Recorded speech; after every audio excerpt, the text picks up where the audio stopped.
리걸마인드 연구소입니다. 2024 헌나 8 대통령 윤석열에 대한 탄핵 심판에서 그 결정이 나왔습니다. 탄핵의 결정, 이렇게 나온 것이죠. 그래서 이제부터 탄핵 심판 선고일에 헌법재판소에서 선고 요지를 공개했습니다. 이렇게 진행이 된 것이죠. 그래서 그 선고 요지를 살펴보겠습니다. 우선 이번에 헌법재판소를 간다든지 아니면은 이러한 탄핵심판 결정서를 보든지 선고 요지문을 보든지 하면은 이렇게 표기가 되어 있습니다. 대통령 윤석열에 대한 탄핵심판 사건 선고 요지. 그런데 윤석열의 괄호가 이렇게 쳐 있습니다. 잘 살펴보면 찾아볼 수 있을 겁니다. 그 대통령 괄호치고 윤석열을 쓴 이유가 무엇인가? 여기에는 깊은 뜻이 있습니다. 대통령은 매 시대마다 계속 나오죠. 다른 사람 이름이 달라지고 윤석열은 제20대 대통령이었습니다. 따라서 원래는 대통령에 대한 탄핵 심판인데 이번 2024 헌나 8의 피청구인은 이렇게 윤석열이다. 이렇게 밝혀준 겁니다. 따라서 이 괄호를 쳤다는 것은 everyone이라는 의미가 있는 겁니다. 여기에 다른 이름이 들어갈 수 있다. 노무현이 들어갈 수 있고 또 다음 대통령이 누가 되면은 또 홍길동이 될 수 있고 이런 뜻입니다. 그런데 이것과 관련해서 또 이 문건들을 살펴보면 피청구인일 때는 대통령 윤석열이라고 표기를 합니다. 괄호 안 치고. 왜 그럴까? 피청구인은 대통령 윤석열 이렇게 표기를 하는 것이죠. 물론 간단히 생각할 수 있습니다. 피청구인은 이번 사건의 피청구인은 한 명밖에 없죠. 에브리원이 아니고 특정이 됐다. 그래서 대통령 윤석열이라는 공무원 이렇게 표기를 했다. 이렇게 이해를 하면 쉽습니다. 이것을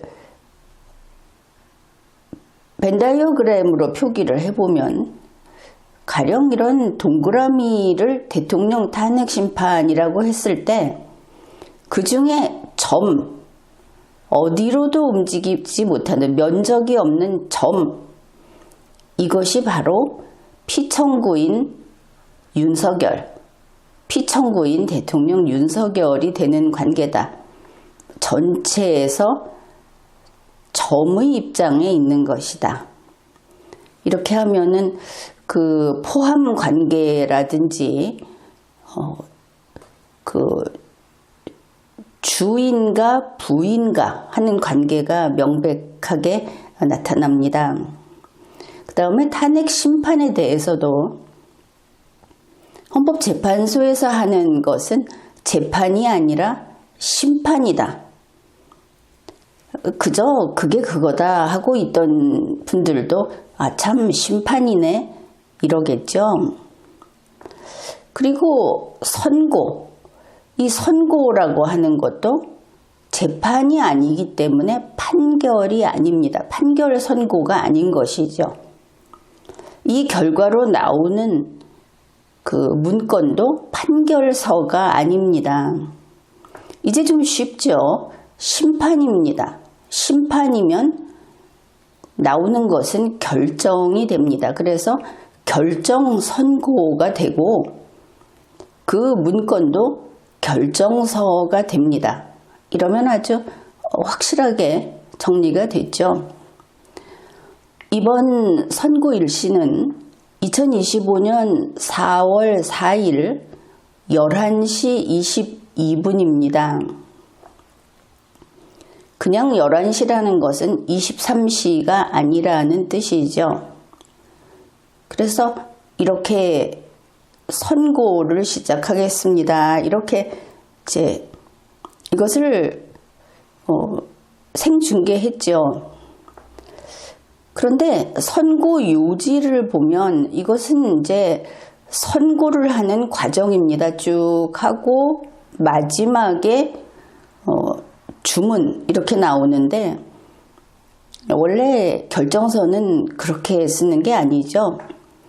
그래서 이것은 생중계한 내용이고 결정서, 요 선고 요지라고 하는 것이 사실은 요약본 이렇게 됩니다. 근데 요약본이 아닌 원 결정서를 보면 제일 앞부분에 사건 번호 뭐 이런 것들이 나오고 처음에 주문이 나옵니다. 주문, 피청구인 대통령 윤석열을 파면한다. 이렇게 되는 것이죠. 지금 이 선고 요지처럼 이렇게 줄줄이 내려온 뒤에 마지막에 나오는 게 아닙니다.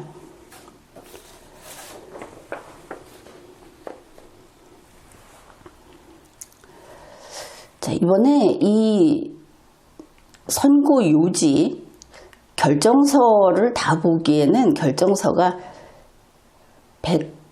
114쪽인가 이렇게 좀 방대합니다. 양이 많고 그 속에는 여러 가지 법리적인 것을 세세히 적어 놓았기 때문에 오히려 그것을 살피는 것이 더 복잡하기만 할 겁니다. 그래서 선고 요지를 볼 것인데 그 전에 우리가 내용을 한번 알고 들어가면 좀 더 척척 이해가 될 것 같아서 한 5가지 정도밖에 안 됩니다.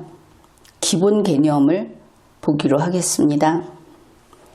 그런데 이 내용은 무슨 어려운 법률 서적에 있는 것이 아니고 헌법재판소에서 어린이부터 모든 국민, 성년자까지, 물론 어린이는 조금 능력이 부족하니까 이해하기 어렵겠지만 전 국민을 대상으로 이렇게 설명을 해놨습니다. 탄핵심판이 무엇인지. 그런데 헌법재판소는 대한민국 헌법에 복종하는 기관이죠. 거기에서 이렇게 써놓았으니까 우리가 뭐 논란을 일으킬 필요가 없습니다. 그냥 솔솔 받아들이면 되겠죠. 첫째, 대통령 탄핵심판의 의의가 뭐냐? 대통령에 의한 헌법 침해로부터 헌법을 보호하기 위한 헌법재판 제도다 이렇게 밝히고 있습니다. 대통령이 헌법을 침해했다. 거기에서 헌법을 보호하려는 것이다.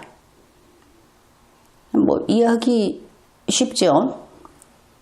이번 사건은 헌법 제77조를 위반한 비상계엄을 선포했습니다. 헌법 제77조를 위반했기 때문에 이것은 곧바로 헌법 제84조의 내란 또는 외환의 죄를 구성하게 됩니다. 이런 관계입니다. 이러한 헌법 침해를 저지른 대통령에 대한 탄핵 심판이기 때문에 결국 헌법 제77조를 위반한 비상계엄을 선포했는가? 그것만이 심판 대상입니다. 그것 하나로 온갖 법령을, 헌법과 법률을 다 위반한 것이기 때문입니다. 단일한 행위로서 한 가지 딱 하나 저질러 가지고 별의별 법질서를 다 깨트린 것이죠. 그래서 이게 헌법을 위반했나? 국회법을 위반했나 이런 걸 볼 필요가 없습니다. 아무거나 하나만 들고 보면 됩니다. 위반했으면 탄핵인 것이죠. 따라서 이번에 변론 절차에서 무수히 그 몇십 명이나 되는 윤석열 피청구인 측의 대리인들이 온갖 아주 바늘끝 같은 것을 찾아내서 구제를 받으려고 노력을 했는데 다 의미 없었다 이런 뜻이 됩니다. 여러분이 가장 많이 들어보았을 무죄 추정을 받아야 한다. 방어권을 보장받아야 한다. 독과수, 독나무 열매는 배제해야 한다. 본인이 인정하지 않는 것은 안 된다. 윤석열 개인의 이익을 고려해 주어야 한다. 보장해 주어야 한다. 이런 이야기를 하는데 이 모든 것이 100% 필요 없다 하는 겁니다. 왜냐하면 윤석열 씨 개인이 어떤 불공정한 정의롭지 못한 심판을 받을까 걱정하는 것이 아니고 대한민국 헌법이 대통령의 침해로부터 피해를 당해버릴까 봐 그것을 걱정하는 것이 이 제도이기 때문에 첫 번째 의의에서 답이 나와 있죠. 그래서 원칙적으로 이야기했을 때는 공익이 침해됐는가 판단하는 것조차도 필요치 않다.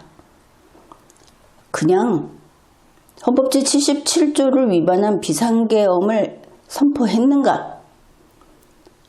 그런데 했지 않습니까? 국민이 다 봤죠. 논의하는 것 자체가 그저 어떻게 보면 시간 끌기나 보다 장엄한 그런 처단을 위한 절차, 거기에 지나지 않는다 이렇게 볼 수 있겠습니다.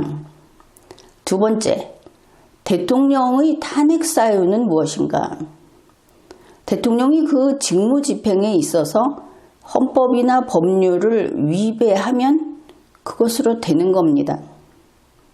그러면 그 직무집행이 무엇인가 하면 이번 경우에 대통령만 발령할 수 있는 비상계엄을 발령했죠.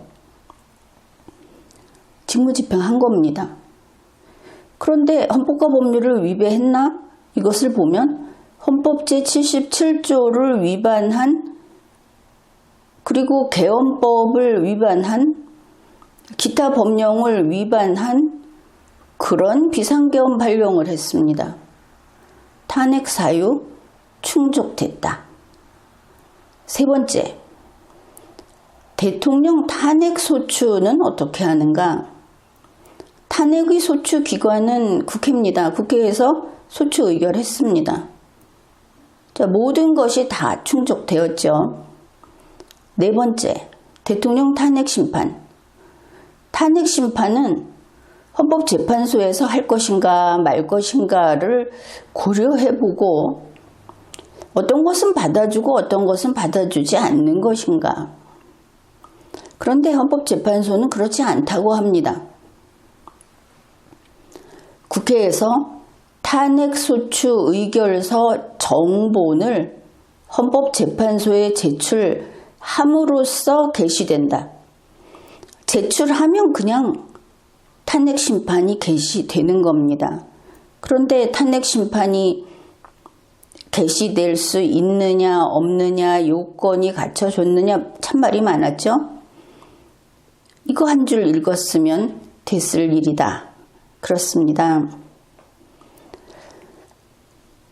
다시 말해서 이번 대통령 탄핵 심판 과정을 보면서 진영 싸움이다 이러면서 국회 측 대리인단과 피청구인 측 대리인단이 한판 승부를 겨루는 것이다. 어느 쪽이 이길 것인가? 우리 편 이겨라 이랬는데 그런 한판 승부가 아니라는 뜻입니다. 그러면 국회 측 대리인단이 있고 피청구인 측 대리인단이 있는데 이게 대등한 게 아니구나. 그것을 알 수 있죠. 그렇습니다. 그게 바로 헌법의 의지입니다. 대통령 탄핵 심판이라는 것은 헌법을 보호하기 위한 겁니다. 그 자리에 끌려 나온 대통령은 헌법을 침해하려고 했던 그런 나쁜 사람입니다. 무죄 추정을 해주면서 대우해주면서 그렇게 할 사안이 아닌 것이죠. 이게 어떤 의미인가 하면 국가의 죄를 지은 공무원을 다스리는 그런 제도입니다. 우리 대한민국에는 3개의 거버먼트가 있습니다.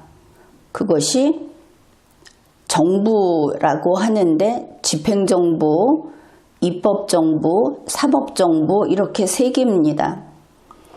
그렇다고 해서 윤석열 씨가 대통령이었을 때 집행정부는 윤석열이 지휘하는 거다. 윤석열이 집행정부지 이렇게 생각하면 완전히 잘못 알고 있는 겁니다. 그저 거기에서 일정한 임무를 맡은 공무원이었죠. 서열상 가장 높다고도 하고.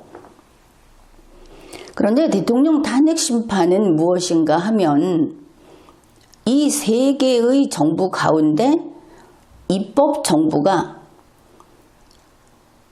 대통령인 공무원으로서 반역 행위를 한 피청구인 윤석열을 헌법재판소 탄핵 심판의 소추 의결을 한 겁니다. 소추기관이 국회니까 이자를 심판해 주시오 하고 끌어내온 것이죠. 정부가 대통령인 공무원 한 명을 끌어낸 겁니다. 이 무서운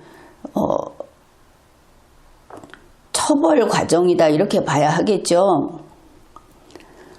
그 다음으로 이제 대통령 탄핵 심판 결정의 효력으로 갑시다. 헌법재판소에서 이렇게 내려왔을 때 지금처럼 탄핵 사유가 충족됐고 이런 경우에는 탄핵됩니다. 피청구인을 대통령직에서 파면한다.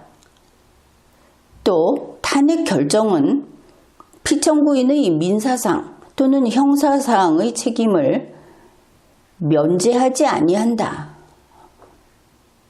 이렇게 헌법재판소에서 게시해 놓고 있습니다. 물론 이것은 법률의 내용을 좀 따서 설명을 한 겁니다.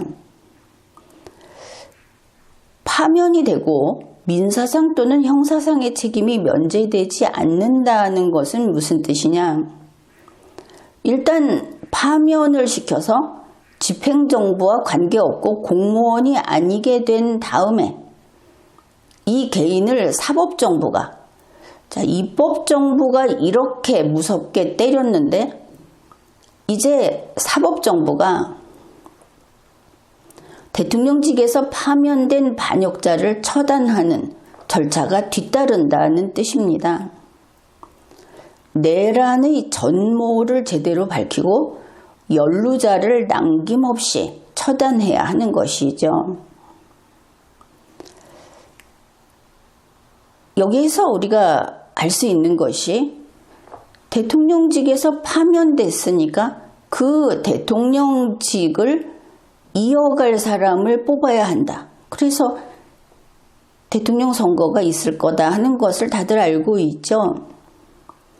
그런데 이번에는 예사 파면이 아니다. 탄핵 심판을 해서 파면을 하는데 이번에는 헌법 제84조가 적용되는 내란을 저지른 대통령 때문에 대통령이 파면이 되고 보궐 대통령을 뽑게 된 겁니다. 그럼 잘 살펴봅시다. 대통령이 일반 잘못을 해서 나갈 때, 대통령이 갑자기 지병이 도져서 사망해서 나갈 때, 이런 것과 다르게 특히나 내란을 저질러서 쫓겨났을 때 이 보궐 대통령 선거는 다음 대통령을 어떻게 뽑아야 할 것인가의 목표가 분명하게 드러나 있죠. 이번 보궐은 내란을 종식시키고 내란 세력을 발본색원할 그런 대통령을 뽑는다는 것이 목표입니다. 당연히 이번 보궐선거는 선거법이 내란 종식과 내란 세력의 발본색원이라는 이 영역을 제1의 자리에 놔야 하는 것이죠. 존중해야 하는 겁니다. 대통령 때문에 나라가 망하고 다수 국민이 죽을 뻔했는데 어떤 대통령을 뽑을까? 나는 이 사람이 좋더라, 이런 차원이 전혀 아닌 것이죠. 그래서 헌법 제84조 위반으로 대통령이 파면되고 헌법에 따라 60일 이내에 대통령을 선출하는 것은 바로 땜질용 대통령을 선출한다. 이 땜질은 중요하다. 나라에 구멍이 퍽 났기 때문에. 이번 대통령은 아주 훌륭한, 우리가 신나서 새 옷 사러 가는 그런 것이 아니고 구멍난 팔꿈치 부분을 기우는 그런 일이다. 이번 대통령 선거를 할 때 대통령의 후보자로 나온 사람들은 누구나 내란 종식을 어떻게 시킬 것인지, 두 번 다시 이렇게 국가를 탈취하려고 하는, 병력을 가지고 국가 체제를 무너뜨리는 일을 어떻게 없게 할 것인지, 나부터 그렇게 하겠다는 맹세를 반드시 해야 할 것이고, 내란과 관계된 자들은 이 자리에 서게 해서는 안 될 것입니다. 그렇다면 이번에 내각제로 갑시다. 대통령 중임제로 갑시다. 대통령이 내란 저질렀는데 그거 5년밖에 못해서 그러니까 8년이나 10년 하게 합시다. 헌법 개정합시다. 국가를 대개조합시다 하는 거는 안 됩니다. 이번 기회에 대통령인 공무원이 내란을 저질러서 쫓겨나서, 그래서 땜질용 대통령을 뽑는 이 기회에 또 누군가가 나서서 국가 체제를 바꾸겠다고 해서는 안 되는 겁니다. 그러니 헌법 개정의 소리가 정치권에서 각각의 이유를 가지고 덜어 나오기는 했었는데, 이번 이 내란 사태 때문에 일단은 숙려 기간을 둬야 한다. 지금은 이거 손대서는 안 된다. 헌법 침해를 하려는 대통령을 겨우 끌어냈는데 새 대통령이 공공연하게 헌법을 대수술을 하겠다고 하는 게 되겠느냐. 이것이 이번 탄핵 결정의 중요한 교훈입니다. 또 우리에게 내려온 명령이기도 하죠.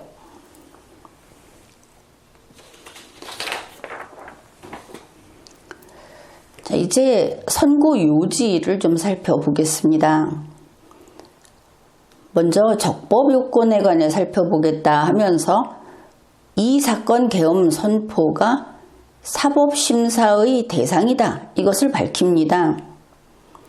왜 그런가 하면 윤석열 대통령 피청구인 윤석열 측에서 비상계엄 선포는 고도의 정치적 결단을 요하는 행위라고 주장을 했습니다. 말이 참 그럴싸하죠. 여기에 나오는 여러 논점마다 리걸마인드 연구소 영상으로 상당 부분 다 답이 제공되어 있습니다. 다시 챙겨보는 것이 좋겠죠. 자, 고도의 정치적 결단을 요하는 행위라고 하는 것이 통치행위 이런 말을 합니다. 통치행위라는 뜻은 윤석열 씨 측에서 자기가 한 이번 비상계엄 선포 이런 것이 사법심사 자체가 불가한 것이다 라고 주장을 한 겁니다. 근데 사실 비상계엄 선포를 하면서 헌법에 위반된 선포를 하면서 절차까지 무시했기 때문에 통치행위 중에 가장 막강한 전형적인 국왕대권을 주장한 것이라고 풀이가 됩니다. 국왕대권이 왜 허용이 되느냐? 한마디로 왕이 주권자이기 때문에 주권자 마음대로 한다. 이런 뜻입니다. 이것이 대략 400년 전, 450년 전 그쯤에 이 왕들이 주장을 했던 것입니다. 그 무렵에도 여기에 대한 비판은 이미 나오기 시작했습니다. 그런데 우리 대한민국 헌법 제1조 제1항은 대한민국은 민주공화국이다. 군주주권이 아니고 국민주권이다 이렇게 밝히고 있고, 제2항 대한민국의 주권은 국민에게 있고 모든 권력은 국민으로부터 나온다고 규정을 합니다. 따라서 대한민국의 왕이라는 것은 존재론적인 한계가 있다. 애초에 존재 자체가 허용이 안 된다. 일반적인 부존재 이런 뜻이 아니고 존재 자체가 허용이 안 된다는 부존재입니다. 우리 대한민국은 국민주권국가로서 지난 77년 동안 국민주권주의를 지켜왔습니다. 앞으로도 영원히 지킬 겁니다. 따라서 대한민국에서 왕이라는 것은 그 누구도 안 됩니다. 왕만 안 되는 것이 아니고 국회주권, 의회주의 이런 것도 절대 안 됩니다. 헌법을 개정해서 이렇게 가는 것도 역시 주권자에 대한 배반 행위로서 그것이 헌정질서 파괴요 헌법 내란이기 때문입니다. 따라서 통치행위니 이런 비상대권이니 하는 이런 것은 당치 않다. 그래서 이 사건 계엄 선포는 사법심사의 대상이 된다. 이렇게 밝힌 겁니다.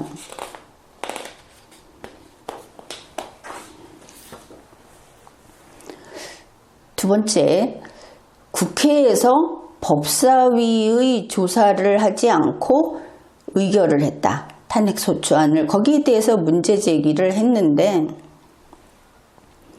제일 처음에 우리가 살펴보았죠. 탄핵소추 기관은 국회입니다. 그래서 이번 헌법재판소에서는 국회가 국회법을 준수했다고 확인해 준 겁니다. 이 단락에서 하고 있는 이야기는. 근데 여기 헌법은 국회의 소추 절차를 입법에 맡기고 있고 한 이 입법이라는 것은 입법정부, 국회라는 뜻으로 보면 될 겁니다. 줄임말이라고 할 수 있겠습니다. 그래서 문제 없다. 이렇게 했고, 또 이 사건 탄핵소추안의 의결이 일사부재의 원칙에 위반되는가에 대해서 위반되지 않는다고 판단을 했습니다. 그러니까 국회법은 부결된 안건을 같은 회기 중에 다시 발의할 수 없도록 규정하는데, 이번 대통령 탄핵소추안이 우리가 알기로 1차가 안 됐고 2차에서 가결됐다, 뭐 이렇게 알고 있는데, 여기에서 밝히고 있듯이 1차 탄핵소추안이 제418회 정기회입니다. 정기회 회기에 투표가 불성립되었고, 그 다음에 헌법재판소에 들어온 이번 이 탄핵소추안은 제419회 임시회 회기 중에 발의돼서 의결이 됐습니다. 그러니 같은 회기가 아니다, 이렇게 설명을 했는데, 뭐 헌재가 밝힌 게 이렇습니다. 그런데 우리가 볼 것은 1차 탄핵소추안이 왜 불성립되었는가, 원인 제공을 한 자들이 참석하지 않고 투표하지 않은 것에 대해서 어떻게 평가할 것인가를 생각해야 하겠죠. 2024년 12월 5일 자정이 좀 넘어서 국민의힘 소속 국회의원들이 의원총회를 열고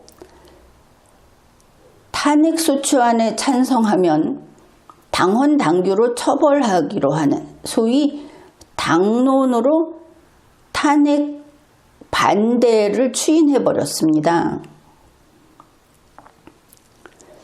당론으로 국회에서 집단행위를 했다.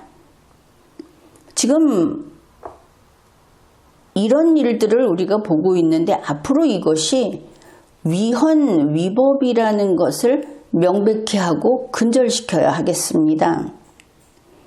당론으로 집단행위를, 국회에서 집단행위를 하는 것은 특히 이 상황에서는 내란의 연장선이었다.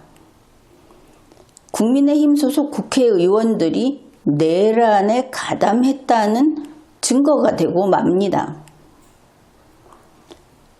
일사부재의를 논할 상황이 아니고 지금 내란이 제대로 진압이 안 되고 있는데, 이것을 가지고 절차적인 문제를 따진다는 것은 당치 않죠.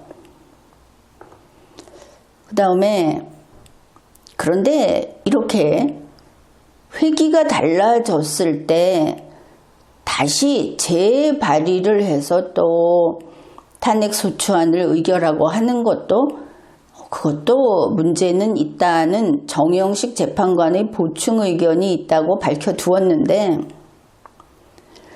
이 부분은 문제가 있습니다. 지금 이 탄핵 심판이 무슨 탄핵 심판론이라는 논문을 쓰는 것도 아니고 12.3 비상계엄 내란에 대한 특정 사건에 대한 심판입니다. 그 사건에 대해서 다른 회기에도 발의 횟수를 제한해야 하는 게 옳다, 마치 문제가 있다는 식으로 말을 하는 것은 이번 피소추인 윤석열의 죄책을 중하게 보지 않는 것처럼 오해를 받을 수 있습니다. 헌법 제84조 내란 또는 외환의 죄를 범한 이런 경우에는 정영식 재판관의 이런 논의 자체가 있어서는 안 되는 겁니다. 다른 기회에 했어야 하는 것이죠.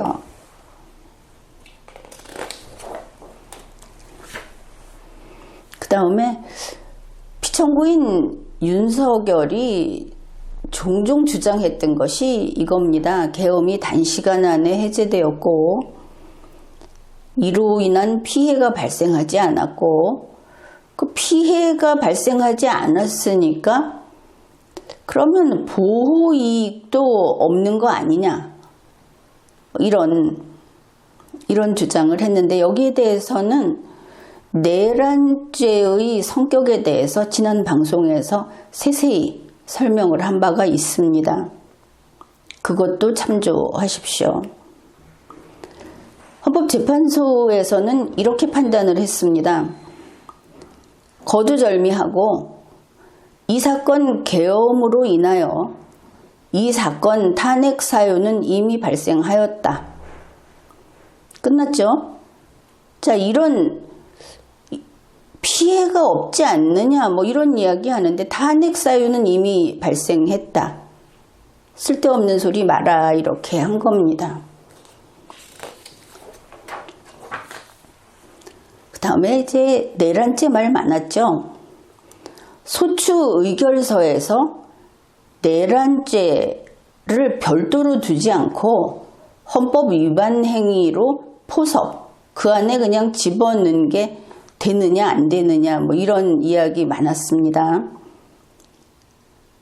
헌법 학자임내 하는 사람들부터 현직 국회의원, 법조인들까지 적당히 갈라서서 어느 편에 선 사람들은 이게 옳다고들 했죠. 그것은 법과 관계없는 단지 자기 팀 응원을 한 것에 불과합니다. 리걸마인드 연구소에서는 내내 이 점을 지적해 왔습니다. 그러니까 대통령인 공무원이 헌법 제77조를 위반하여 비상계엄을 선포했고 무장한 병력이 무력을 행사했습니다. 있었던 사실이죠. 이게 기본적 사실관계라고 하고 있는 바로 그겁니다. 윤석열의 행위, 그거는 이거다. 그게 기본적 사실관계가 동일하게 유지되면서라는 부분의 뜻입니다. 그러면 이 행위로 어떤 법 위반이 발생했는가? 헌법을 위반했고, 형법을 위반했고, 계엄법을 위반했고, 뒤이어 경호처법, 경찰법, 검찰청법, 기타 온갖 법령을 위반했습니다. 계속 찾아낼 수 있죠. 이 많은 것들 중에 탄핵심판은 헌법 또는 법률을 위반했다고 하니까 여기에서 법률 이하는 버리고 헌법과 어느 법률이 됐든 어느 하나만 위반했을까 하고 심판하면 되는 거다. 이것이 탄핵심판입니다. 그런데 헌법재판소에서 이렇게 밝힙니다. 이 사실관계가 동일하게 유지되면서 다시 말해서 비상계엄 선포를 안 했다든지 그런 게 아니고 선포했는데 라고 할 때 적용 법조문을 이거 했다가 뒤에 거 이거 빼겠다. 아니면 이거라고 했다가 그냥 여기다 넣겠다 하는 철회, 변경이라고 하는 것은 소추사유, 탄핵 소추사유 아닙니까? 소추사유의 철회 변경에 해당되지 않는다. 쓸데없는 소리 하지 마라. 그런데 이걸 가지고 얼마나 많은 언론 방송과 어느 정도 그 인지도가 있는 사람들이 나와서 지금까지 이걸 주장했죠. 국민들도 이게 옳다고 한 사람들이 있는데 그 말을 했던 사람들은 다 틀렸습니다. 그 다음에 여기에 대해서 윤석열 피청구인 측에서 이런 주장도 했죠. 국민의힘 국회의원들도 했습니다. 검사 출신 국회의원들, 이런 말 한 사람들, 자기가 한 말에 대해서 이제는 나와서 무엇인가 사죄를 하든지 책임을 져야 하겠죠. 이 선택이 아니고 둘 다 해야 하겠습니다. 소추 사유에 내란죄가 없었다면 국회에서 가결이 안 됐을 거라고 주장을 한다. 거기에 대해서 헌재가 답을 줍니다. 가정적 주장에 불과하다. 너의 희망사항이지. 이렇게 말을 한 겁니다.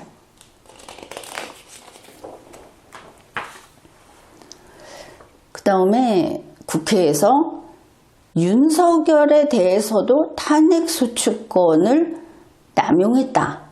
그 전에 탄핵소추를 남발했다 이러지 않았습니까? 그래서 윤석열 대통령에게도 그랬다고 주장을 하는데 그건 아니다. 이렇게 밝힙니다. 이유는 간단합니다. 피소추자 윤석열이 헌법을 위반하고 법률을 위반한 것이 일정 수준 이상으로 소명되었다. 우리가 받고 위반한 거 맞다. 이렇게 말을 한 겁니다. 그러면 탄핵소추권 남용 아니다. 그렇게 되겠죠. 윤석열 대통령 본인이 헌법 제77조를 위반하여 비상계엄을 선포했고 거기에서 그치지 않았습니다. 이 사람은 말을 안 하고 못 견디는 사람 같은데 변론 기간 내내 내가 한 것은 헌법 제77조의 비상계엄이 아니다. 이건 나만의 독창적인 계엄이다. 이거는 호소용 계엄이다. 이렇게 반복해서 확언을 했습니다. 이게 무슨 뜻이냐? 아, 내가 한 거 위헌 맞아. 이렇게 한 것이죠. 본인이 진술 거부권을 행사하면서 입을 다물고 있었는데 어떻게나 글을 많이 써서 내보냈던지 어떻게나 담화를 많이 했든지 그거로 충분합니다. 헌법 위반했다. 소명된 것이죠. 그래서 탄핵심판 청구는 적법하다고 합니다. 여기에 형사소송법상 전문 법칙을 엄격히 적용할 거냐, 완화해서 적용할 거냐, 의견이 좀 있었다고 합니다. 그것은 이번 피청구인 윤석열이 헌법 제84조에 걸려 들어간 탄핵을 거치지 않고도 바로 형사소추하라는 그 경우라는 것을 생각하지 않고 단지 탄핵심판 절차에서 형사소송 절차를 어떻게 원용할 것인가, 어떻게 적용할 것인가에 대한 그저 학설 대립 같은 것에 불과합니다. 그런데 이 모든 것은 헌법 제84조에 내란의 죄를 저질러서 탄핵심판에 끌려 나온 이런 피청구인의 경우는 아무 논의 필요가 없다는 겁니다. 이미 내란을 했는데 그거를 어떻게 더 엄정하게 증거 채택을 할 것이며 이런 게 아무 필요가 없는 것이죠. 근데 이거는 그렇게 여유가 있었던가? 수고한 거는 알지만 이번에는 그럴 사안이 아니다. 그런 겁니다.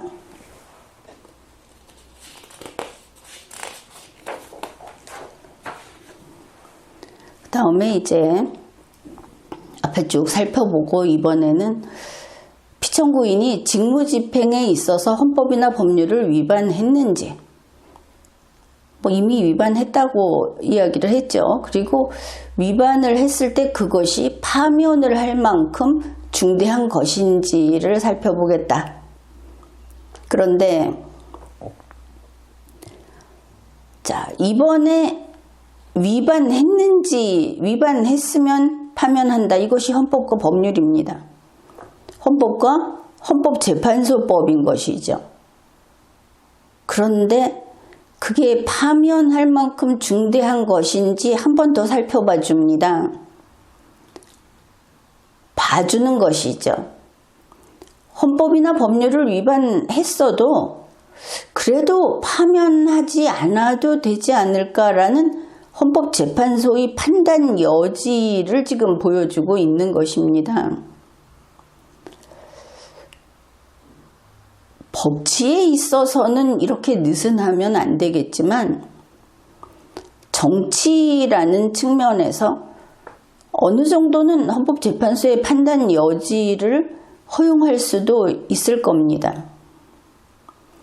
그러나 우리나라의 경우에는 소위 고위 권력자라고 하는 자들에게 이 판단 여지가 너무 헤프게 그들을 너무 많이 봐주는 것이 아닌지, 헌법이나 법률을 위반했으면 바로 파면하는 것이 옳지 않은지. 왜냐하면 국회에서 가결을 해서 헌법재판소까지 넘어오는 것도 쉬운 일이 아니기 때문에. 아무튼 판단 여지도 지금 살피겠다고 했는데 이거는 지적을 하겠습니다. 이번에는 내란입니다. 판단 여지는 제로입니다. 헌법이나 법률을 위반했는지로 다 된다 하는 뜻이죠. 아무튼 헌법재판소는 봐주기까지 하겠다고 했습니다. 이 사건 계엄 선포의 실체적 요건을 갖췄는가, 계엄 선포를 할 수 있는 경우여서 했는가, 헌법에 따랐는가, 뭐 이런 부분이 되겠죠. 전시, 사변 또는 이에 준하는 국가 비상사태라고 하는 것은 윤석열 씨 주장처럼 내가 보기에는 이게 거기에 준하는 국가 비상사태 같아로서 되는 게 아닙니다. 전시, 사변이라고 할 만한 것이어야 하는 것이죠.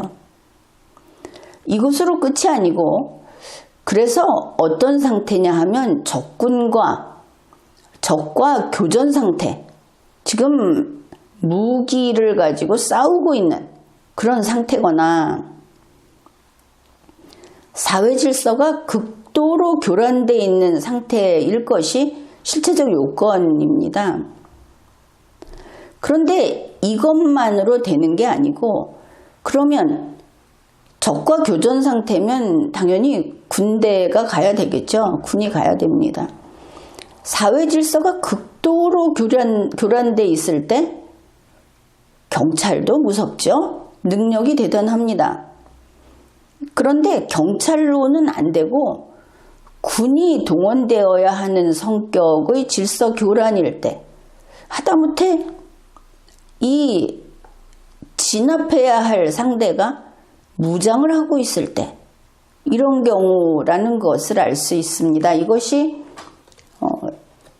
실체적 요건, 이걸 갖췄는가 지금 살피는 중이죠. 피청구인 윤석열은 12월 3일 현재 이런 중대한 위기 상황이 발생했다고 주장을 했다. 그랬습니다. 여러 이야기를 합니다. 우리가 알고 있죠. 무슨 22건 탄핵소추안을 발의했다. 이제 그런 이야기도 하고, 예산을 감액을 했다. 그런 이야기도 하고 했죠. 그래서 그게 앞에서 봤던 그 중대한 위기 상황이라고 하는데, 그러나 이것은 헌법 제77조 제1항의 위기 상황이 아닙니다. 분명하게 다시 한번 하나하나 살펴보겠습니다. 헌법 제77조 제1항은 첫째, 어떤 비상사태인가 하면은 전시, 사변 또는 이에 준하는 국가 비상사태라고 했습니다. 전시란 전쟁이 벌어진 겁니다. 2024년 12월 3일 전쟁은 벌어지지 않았습니다. 사변은 난리가 난 겁니다. 그런데 경찰의 힘으로 막을 수 없는, 군이 와야만 막을 수 있는 난리가 나야 되는데 그런 거 없었습니다. 그 다음에 병력으로서, 이 병력은 군대의 힘이죠. 병력으로서 응할 필요가 있는 경우, 또 병력으로서 공공의 안녕 질서를 유지할 필요가 있는 경우, 이때 계엄 선포를 할 수 있다는 겁니다. 자, 앞에 전시, 사변 또는 이에 준하는 국가 비상사태를 A라고 해서 동그라미 A를 쳐놨습니다. 병력으로서 응해야 하거나 병력으로 질서를 유지해야 할 때를 B라고 해서 B라는 동그라미를 쳐놨습니다. A만으로도 안 되고 B만으로도 안 되는 것이 계엄 선포입니다. 어떤 경우냐 하면 A이면서 B, 여기 빨간 표시를 해놓은 이 경우여야 계엄 선포를 할 수 있습니다. 이번에는 어땠는가? A가 아니었다. B도 아니었다. 당연히 A and B도 아니었다. 이런 경우였습니다. 그러면 이게 무슨 뜻이냐? 지금까지 대통령이 계엄 선포를 할 권한은 무조건 있고, 계엄 선포를 했는데 헌법이나 법률을 위반했고, 이렇게 이해하는 국민들이 있을지 모르겠는데 그게 아닌 것이죠. 실체적 요건을 애초에 없었기 때문에 윤석열 대통령은 헌법 제77조 제1항의 계엄 선포 권한이 없는 상태였습니다. 권한 자체가 없는 겁니다. 그런데 비상계엄 선포를 했다. 이렇게 보면 분명히 이해할 수 있겠죠. 그래, 여기에서는 윤석열 대통령이 국회의 다수당의 횡포가 이러이러하다고 이제 예산 집행 이야기도 하고 그러는데 이제 다 앞에서 보았습니다. 별로 관계없다. 또 이 탄핵소추 입법 법률안 통과 안 시켜주고 예산안도 원하는 대로 안 해주고 한 것들이 중대한 위기 상황과 관계없다. 부정선거하고도 관계없다. 이렇게 다 일일이 다 짚어주었습니다. 그래서 바로 헌법 제77조 제1항의 그 국가 비상사태, 그 위기 상황이 12월 3일 비상계엄 선포 당시에 존재하지 않았다. 그 결론을 냅니다.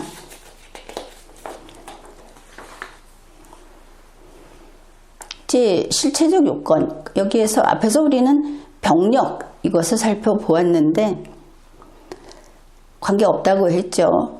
그런데 이제 헌법재판소에서 이 부분을 특히 다루고 있어서 이것은 좀 읽어보겠습니다.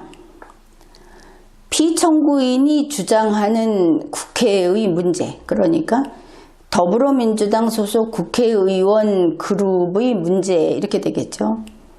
그 문제는 병력을 동원하여 해결할 수 있는 게 아니다. 병력을 동원해야만 해결할 수 있는 경우에 계엄 선포를 할 수 있는데 애초에 문제 해결 방식도 아니고 전혀 관계가 없다. 이렇게 되겠죠. 병력이란 무엇인가? 적군에게 총을 쏘거나 포를 쏘거나 폭탄을 터뜨려서 죽이는 그런 일을 합니다. 죽여 없애는 해결책으로는 병력을 국회에 투입하는 것도 가능하겠죠. 사실은 이런 부분을 우리가 반드시 살펴야 하는 겁니다.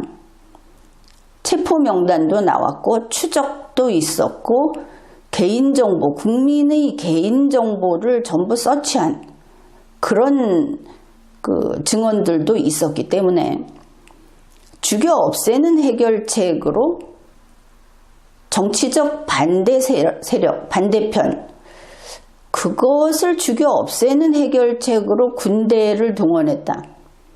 이것이 제노사이드, 인도적 범죄 이렇게 됩니다. 여기에 대한 방송도 이미 했습니다. 이 경우에는 국제형사재판소 등 ICC 관할이 발생하게 됩니다. 관할권이 발생하는 것이죠.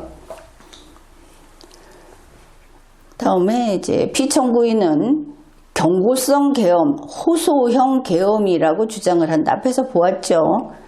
내가 만들어낸, 내가 고안해낸 계엄이다. 그런데 윤석열이 고안해낸 것은 우리 헌법에 규정되어 있을 리가 없고 그것이 헌법에 따른 것이 될 수 없죠. 헌법재판소도 그것을 밝힙니다. 이렇게 주장하는 그 계엄은 계엄법이 정한 계엄 선포의 목적이 아니다. 계엄 선포의 목적은 경고를 하기 위해서, 호소를 하기 위해서 이런 거 아니다. 이렇게 밝힙니다. 그래서 비상계엄 선포의 실체적 요건을 위반했다. 비상계엄 선포 권한이 없는데 이것이 발동할 수 없는데 선포해버렸다. 예를 들어서 어떤 사람이 뇌에 종양이 없는 건강한 사람인데 윤석열 씨가 뇌를 절개해버렸습니다. 이유는 내가 의사잖아. 의사니까 해도 돼. 내가 이거 절개해야 될 것 같아서 한번 갈랐어. 나는 시원하라고 뇌를 가르기도 해. 이런 소리를 한 경우다. 여기에서 이번 탄핵 심판은 끝난 건데 헌법재판소는 여기에서 더 밝혀줍니다. 이제부터는 비상계엄 선포가 절차적 요건을 준수하였는지를 살펴봅니다. 그러나 이야기했듯이 일단 실체적 요건이 충족되어야 하는데 안 됐다고 했죠. 이것이 충족되고 나서 그 다음으로 비상계엄 선포를 할 수 있는데 그러면 제대로 했는가? 이렇게 절차적 요건을 충족했는지 살펴야 하는데 이미 안 됐다고 하면서도 또 살펴줍니다. 아주 너그럽죠. 헌법 제77조 제1항은 쭉 가다가 뒤에 이렇게 나옵니다. 법률이 정하는 바에 의하여 계엄을 선포할 수 있다. 법률이 이렇게 하라고 정하고 있구나. 이것을 알 수 있죠. 물론 계엄 선포와 관련해서 헌법이 직접 정하는 바도 있습니다. 그것은 헌법 제77조 제4항 지체 없이 국회에 통고하여야 한다. 또 헌법 제89조 제5호 계엄과 그 해제 이것은 국무회의를 거치도록 해놓은 이런 것들은 헌법이 직접 정하고 있습니다. 아래에 있는 내용을 보면 이 법률이 정하는 바라는 것 이런 것을 살피고 있는데 계엄법이라든지 국무회의 규정이라든지 이런 것과 관계가 됩니다. 여기에 보면 계엄의 선포 이거는 계엄법 제2조 제5항이 규정하고 있는데 국무회의 심의를 거치게 해놓았고 계엄사령관 임명도 국무회의 심의를 거치게 해놓았다. 그런 이야기를 하면서 이러한 것에서 이 사건 계엄 선포에 대한 심의가 국무회의에서 선포에 대한 심의가 이루어졌다고 보기 어렵다. 이루어지지 않았다. 심의가 없었다고 판단을 합니다.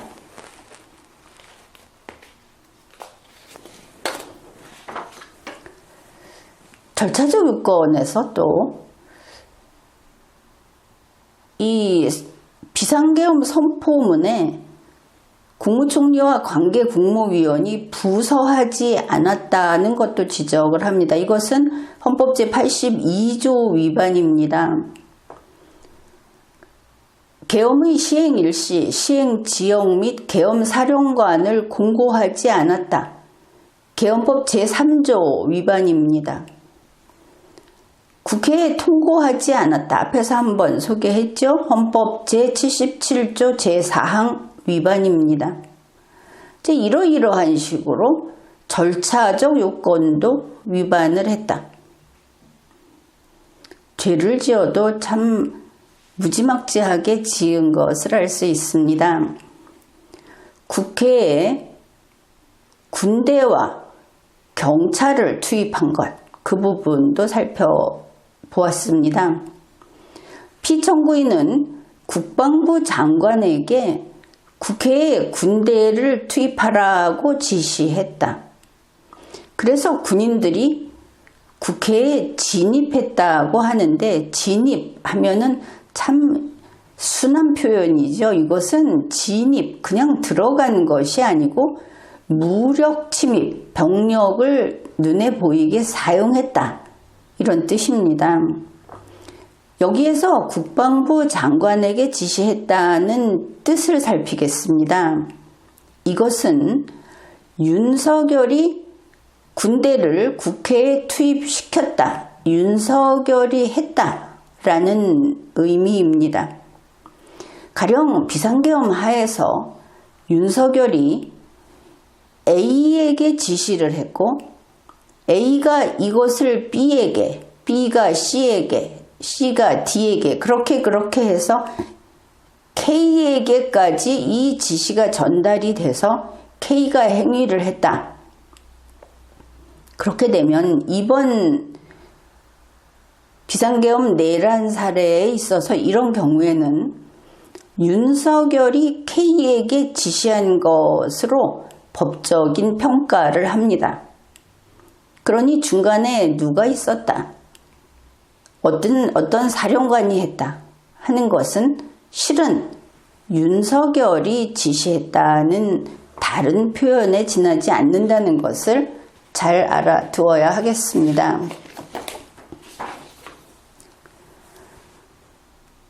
피청구인 윤석열은 육군 특수전 사령관 등에게 국회에 문을 부수고 들어가서 끄집어내라는 지시를 했다.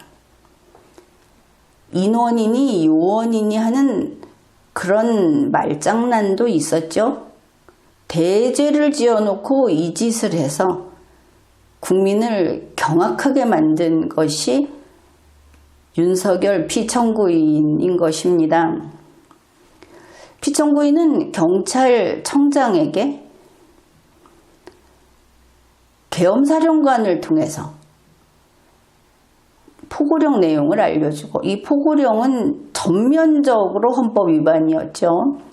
또 직접 6차례 전화를 해서 국회의원 체포를 지시했고, 이러한 지시를 받으면서 경찰청장은 국회 출입을 전면 차단했다. 국회에 들어갈 수도 있었다, 이런 이야기는 하면 안 되는 겁니다.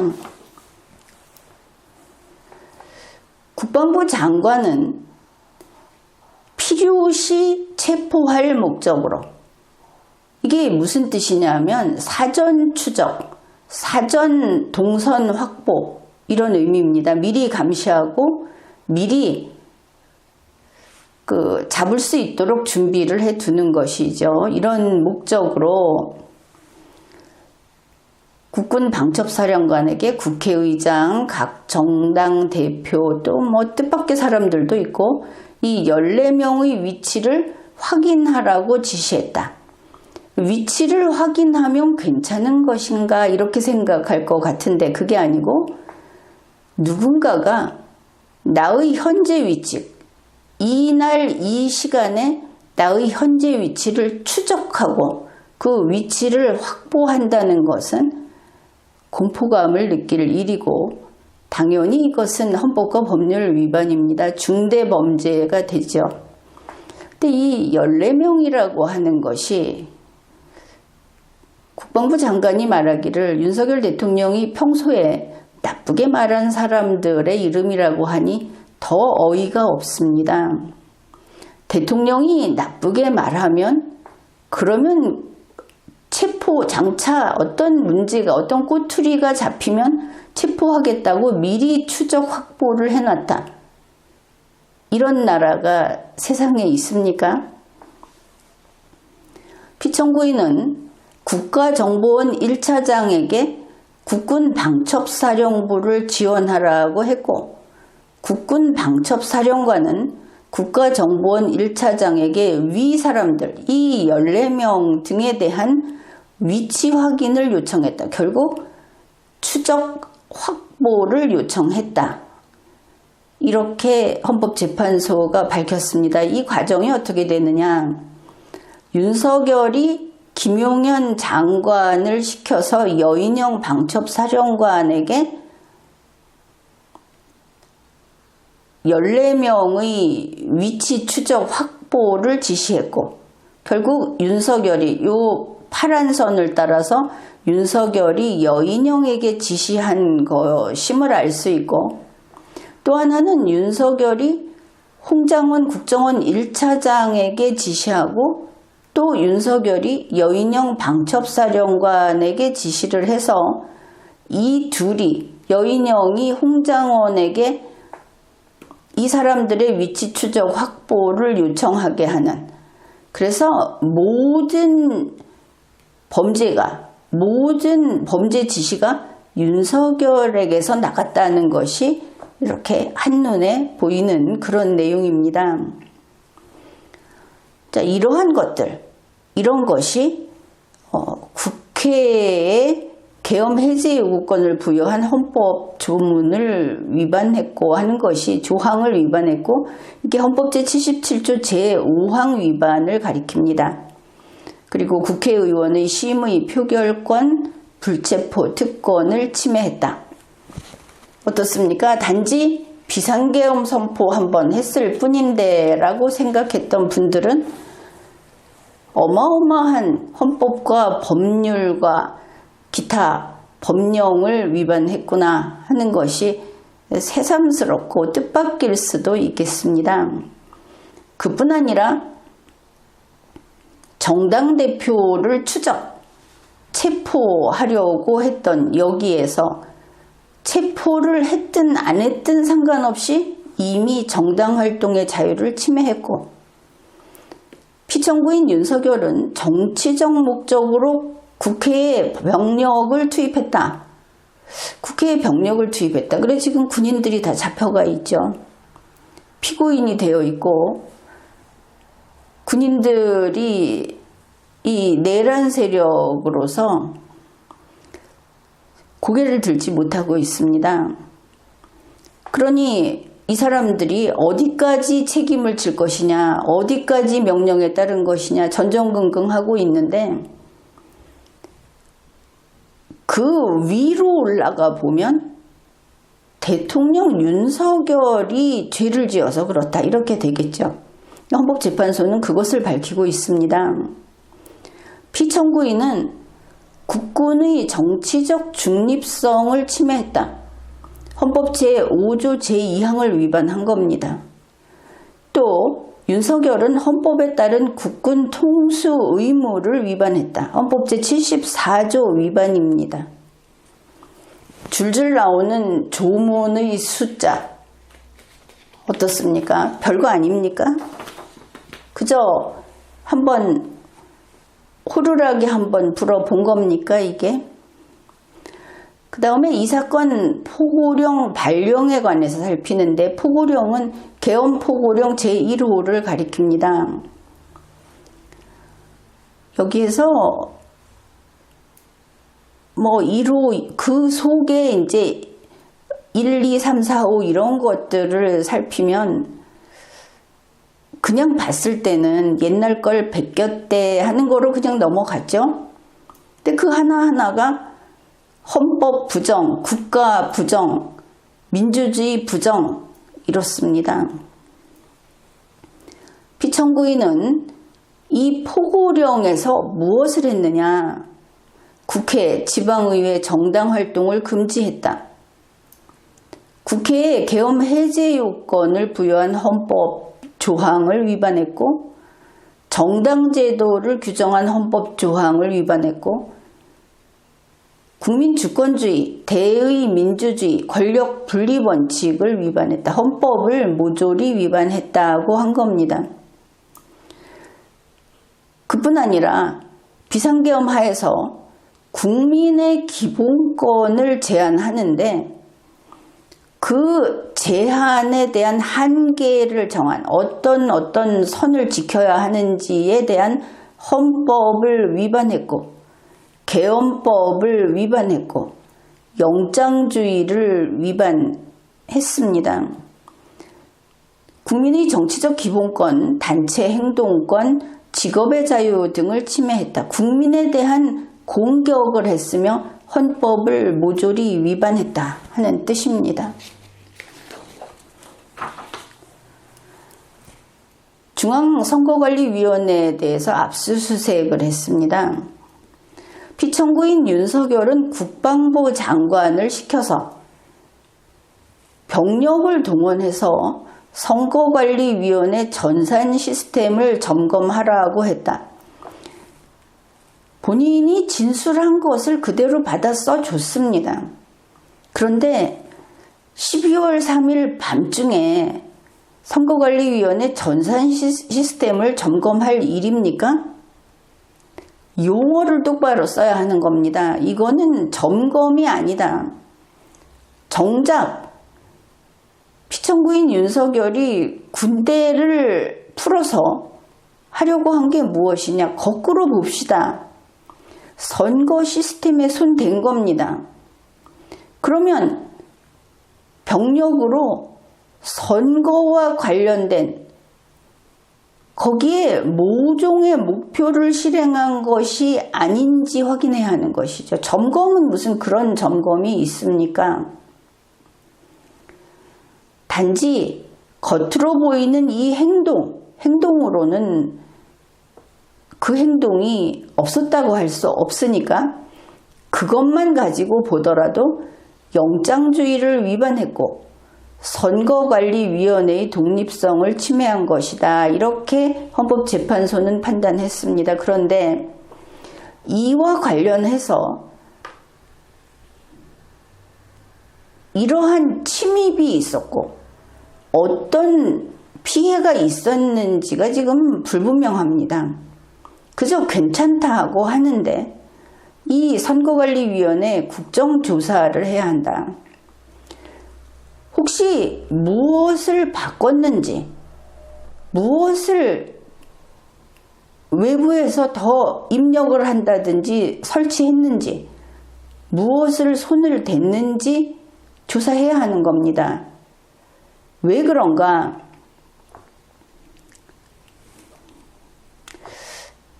2024년 12월 3일 무렵에 중앙선거관리위원회에서 명령 규칙 지침, 이 선거와 관련된 것을 개정해서 발효시켰습니다. 왜 그랬을까? 어떤 연관성이 있을까? 조사가 필요하다는 뜻입니다.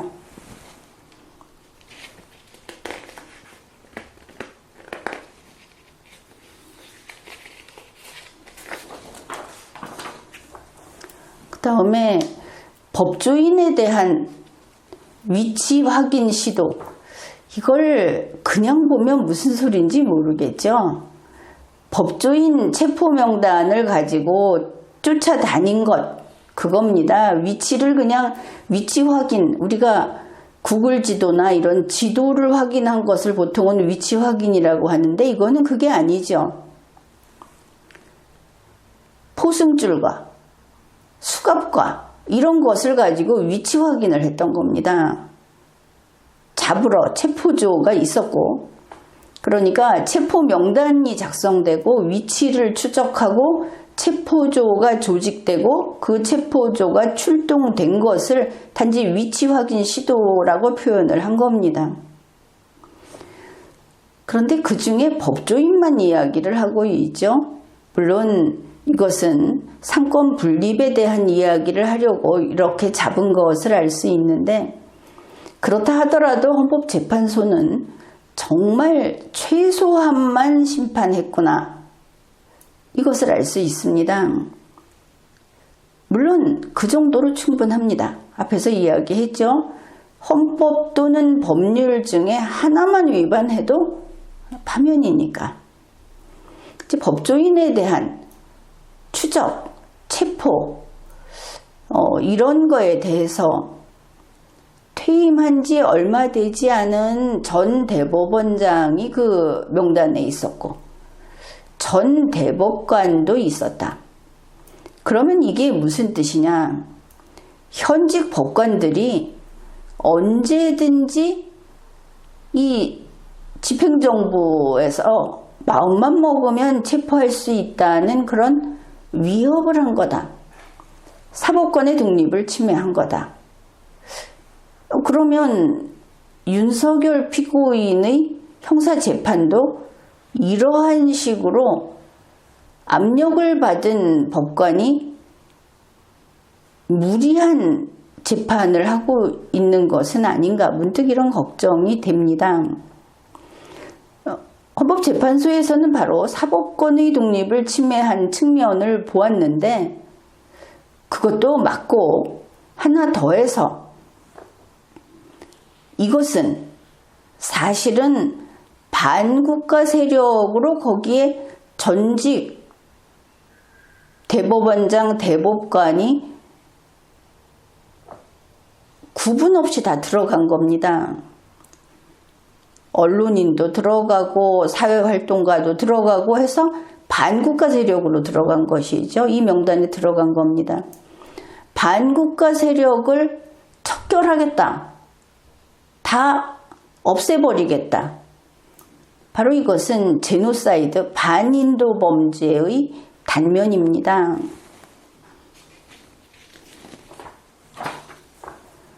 이제 지금까지 이런 것들을 살펴보았는데, 그러한 무수히 많은 피청구인 윤석열의 헌법과 법률 위반 행위가 파면할 만큼 중대한가, 이런 판단을 하겠다고 합니다. 자, 윤석열의 헌법과 법률 위반 행위, 또 심지어 이것이 범죄를 구성하고 있죠.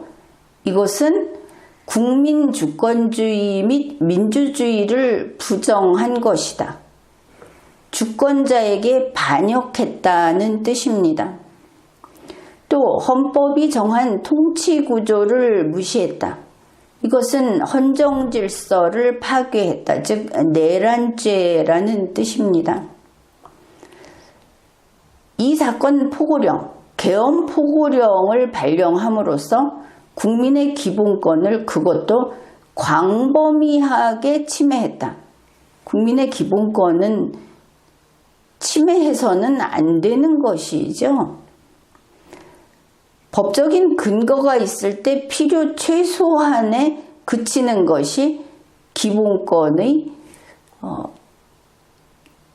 침해, 허용되는 침해라고 할 텐데, 필요 최소한이 아니고 광범위한 침해, 제멋대로 침해했다.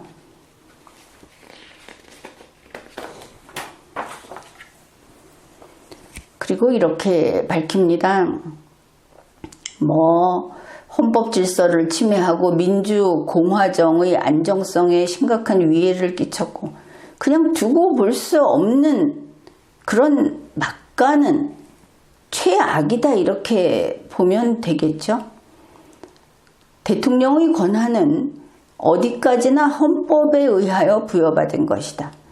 신에게서 받은 것도 아니고 왕의 핏줄이어서도 아니다. 헌법에 의해서 부여받은 것이다. 그런데 이렇게 헌법을 깨부수고 제멋대로 했다 하는 겁니다.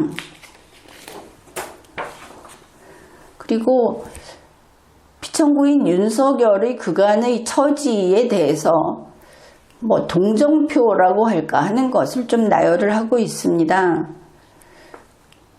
탄핵 소추를 자기 편에서 당한 사람도 많았고 예산안도 뜻대로 안 됐고 정책도 그러니 법률이나 법안이나 예산이나 이런 것들이 뜻대로 안 되니까 마음대로 할 수 없었고 그래서 참 힘들었다는 것들을 이렇게 이야기합니다.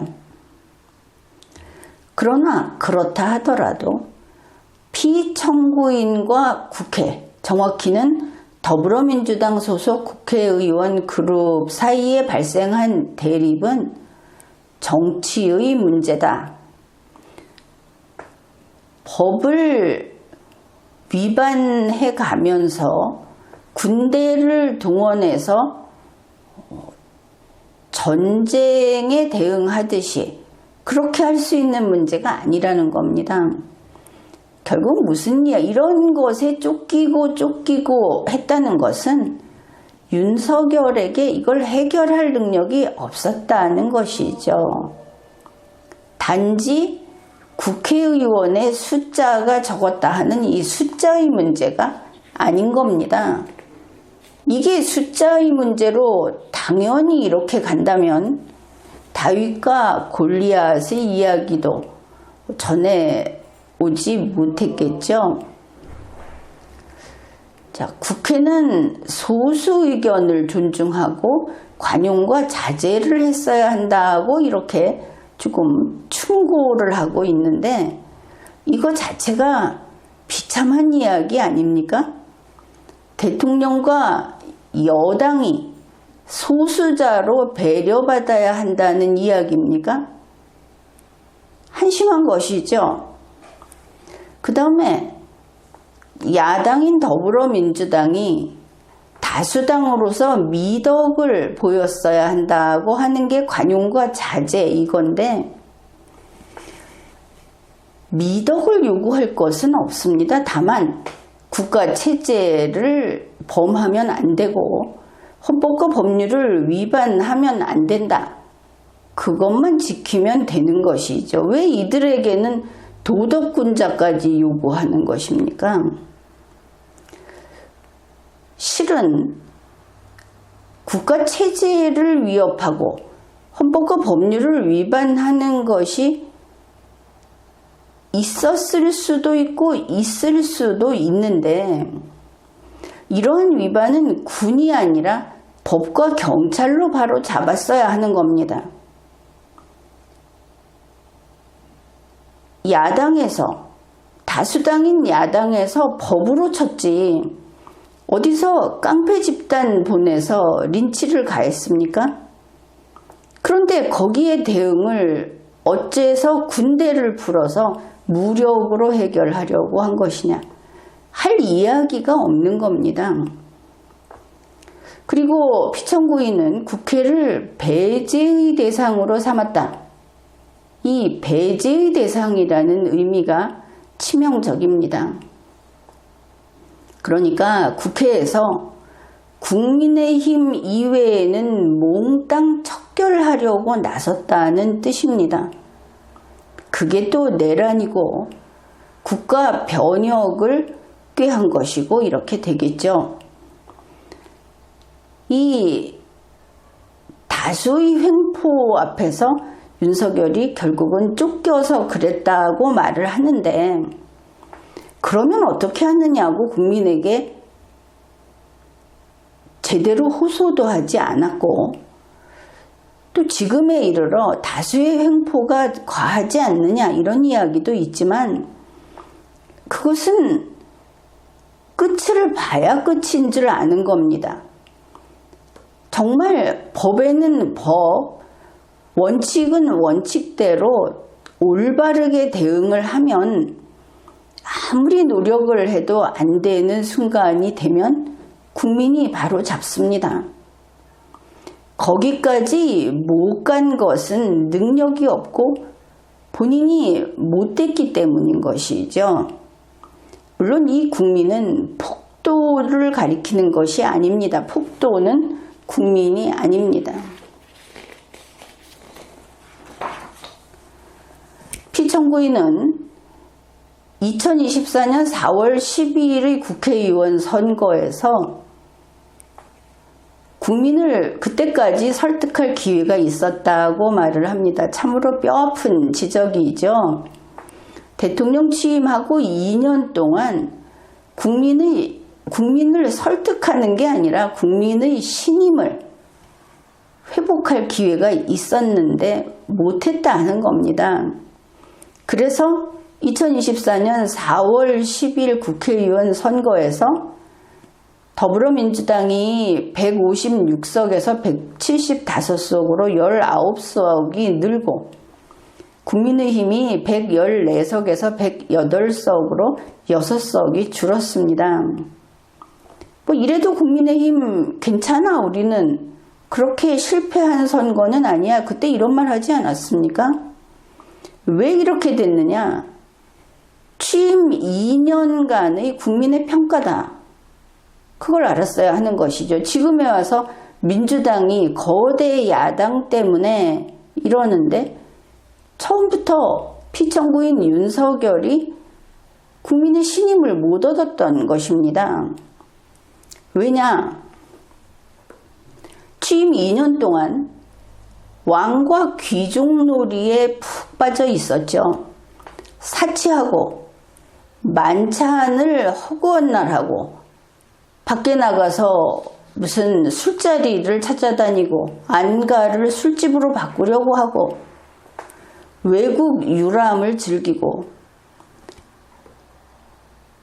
어쩌다 한 번도 아니고 출퇴근할 때 국민을 길거리에 멈춰 세워서 공경을 바치게 하고 참 이번에 그 보궐 대통령 선출하면 대통령 청사에서 밖에 관저를 두면 안 됩니다. 이 꼴을 국민이 다시 겪을 수 없는 것입니다. 그뿐 아니라 국민 언론의 자유를 억압했습니다.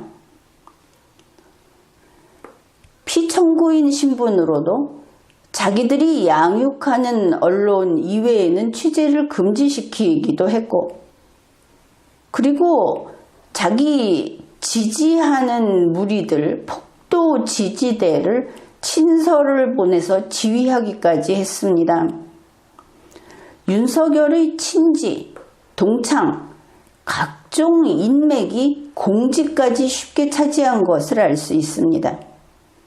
이번 비상계엄 내란에서 앞에 나오는 어떤 직책마다 윤석열의 고등학교 동창이니 친구니 집안이니 하여간 줄줄이 나오고 있죠. 자, 바로 이러한 이유로 취임 2년간 국민의 신임을 얻지 못했습니다. 그래서 대통령 취임 2년 만에 치른 이 국회의원 선거에서 이렇게 됐는데 지금 국민을 탓하는 겁니까? 민주당에 왜 이렇게 많이 뽑아줬냐고? 자기가 나빴는데? 아무튼 피청구인 윤석열은 헌법과 법률을 위반하여 사회, 경제, 정치, 외교 전 분야의 혼란을 일으켰다. 이렇게 판단을 했습니다. 윤석열은 민주공화국의 주권자인 대한국민의 신임을 중대하게 배반했다. 헌법재판소가 대한국민이라는 표현을 쓴 데 주목해야 하겠습니다. 대한국민은 1948년 7월 17일 건국헌법 앞전자 전문에서 이 나라의 헌법을 선포하는 주체로 등장한 것이 대한국민입니다. 그리고 이것은 77년 세월 동안 그대로 유지가 돼서 현행 제9차 개정헌법 개정서문에서도 동일하게 그 주체가 대한국민으로 표기되고 있습니다. 원문의 문구는 이렇습니다. 유구한 역사와 전통에 빛나는 우리 대한국민은, 대한국민이 이 민주공화국의 주권자인데 결국은 전체 국민, 총체로서의 국민 이런 뜻이 되겠죠. 주권자, 주권자의 신임을 중대하게 배반했다. 반역자다 하는 겁니다. 피청구인의 위헌 위법 행위는 국민의 신임을 배반한 것으로 헌법 수호의 관점에서 용납될 수 없는 중대한 법 위반이다. 용서할 수 없는 죄를 지었다 하는 겁니다. 피청구인 윤석열을 파면함으로써 얻는 헌법 수호의 이익이 대통령 파면에 따르는 국가적 손실을 압도할 정도로 크다. 그저 비교 우위가 아니라는 것이죠. 대통령 파면을 하게 되면 윤석열이 손해냐? 아닙니다. 대한민국이 손해인 겁니다. 따라서 대통령 파면에 따르는 국가적 손실은 윤석열 측에서 배상해야 합니다. 그 다음에 이제 이번에 8대0 전원일치 이런 것을 참 많이 이야기들을 하죠. 이에 재판관 전원의 일치된 의견으로 주문을 선고합니다. 8대0이라는 이야기입니다. 그러나 이 8대0이라는 것이 그렇게 중요한가? 여기에 대해서 나는 그렇게 높이 평가할 생각은 없습니다. 왜냐하면 대한민국 헌법 제113조 제1항에서 탄핵의 결정을 할 때에는 재판관 6인 이상의 찬성이 있어야 한다. 따라서 6인 이상의 찬성으로 한 탄핵의 결정과 7인 이상의 찬성으로 한 탄핵의 결정은 그 결정의 가치가 다르지 않은 겁니다. 헌법에 따른 헌법재판소법은 제53조에서 결정의 내용으로, 이것은 이 부분을 보려는 겁니다. 결정의 내용으로 제1항 공직에서 파면하는 결정을 선고한다 이렇게 규정했습니다. 그래서 파면 결정 이렇게 되겠죠? 아니 헌법은 탄핵의 결정이라고 하는데 이번에 보면 이번에 결과가 인용이 나올 것이냐 기각이 나올 것이냐 심지어 각하가 나올 것이냐 이렇게 말들이 많았습니다. 그런데 헌법에 따르면 탄핵의 결정이 나오든지 탄핵의 결정이 나오지 않든지 이렇게 되겠죠. 그러니까 인용이나 기각이라는 것은 일반적인 명칭이고 이 특별 심판 절차 거기에서는 탄핵의 결정이라는 명칭이 맞는 거구나 이렇게 됩니다. 그래서 이번 결정의 명칭은 탄핵의 결정이고 여기는 결정의 내용 그랬죠. 헌법재판소법은. 그래서 결정의 내용은 파면하는 결정 이렇게 됩니다. 그래서 인용, 기각, 각하라고 하는 것은 헌법의 그 적확한 명칭은 아니라고 볼 수 있습니다. 일반적으로 그렇게 사용은 합니다. 그 다음에 여기 6명 이상의 찬성을 이야기했는데 헌법재판소법 제23조를 보면 심판 정족수를 규정합니다. 이거는 좀 알아두면 좋겠죠? 항상 6명 이상 이렇게 생각을 할 수도 있는데 그렇지 않다. 원래 이 심리는 재판관 7명 이상 출석으로 심리가 가능합니다. 심리 정죽수입니다. 그리고 종국 심리에 관여한 재판관은 과반수 찬성으로 결정을 합니다. 일반 절차에서. 그런데 헌법이 이렇게 6인 이상이라고 정해놓은 것들이 있습니다. 여기 다 써놓은 게 아니니까. 그것을 헌법재판소법 제23조 제2항의 1호, 2호에서 밝히고 있는 그런 것들. 그 경우는 재판관 6인 이상의 찬성이 있어야 한다고 하는데 우리가 지금 보고 있는 탄핵의 결정이 바로 여기 들어 있습니다. 그래서 탄핵의 결정은 재판관 6인 이상의 찬성이 있어야 한다.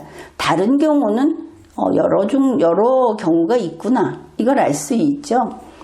그 헌법에서도 이 탄핵의 결정이라든지 또 위헌 소원이라든지 뭐 여러 가지고 명칭을 정확하게 정해서 6인 이상을 규정을 하고 있습니다. 이렇게 보면 전원 일치된 의견이라고 하는 것이 대단히 어떤 권위를 나타내는 것 같기는 한데 6인 이상이면 무조건 동일한 그 존중을 해야 한다. 그래서 이렇게 보면 되겠습니다. 8대0 전원 일치 뭐 그렇다고 하네. 왜 8대0일까? 9대0이 아니고 그렇죠? 왜냐하면 윤석열 내란 세력의 권한대행, 대통령 권한대행이 헌법을 위반함으로써 헌법재판소가 구인체제가 못된 겁니다. 헌법재판소의 결함이 아니라 정부, 이 내란 세력의 범죄 행위 때문에 8대0을 낼 수밖에 없었던 것이죠.